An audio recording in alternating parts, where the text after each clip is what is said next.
হাসরের ময়দানে যেদিন উলঙ্গ দাঁড়ায় যাব, আল্লাহ যদি ডেকে বলে, রে আবু বকর, আমি আল্লাহ কত নেয়ামত তোমাকে দান করেছিলাম,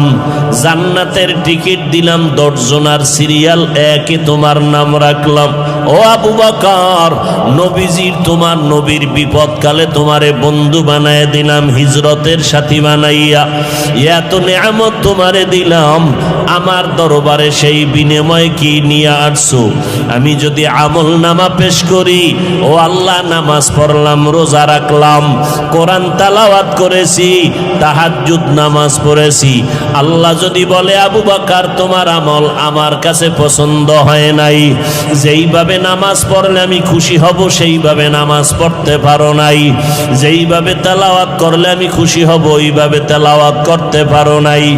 আমার কাছে আমল পছন্দ হয় নাই, সাথে সাথে আল্লাহর অর্ডার হয়ে যাবে, এর জাহান্নামের ফেরেশতারা আবু বকরের হাতে হ্যান্ড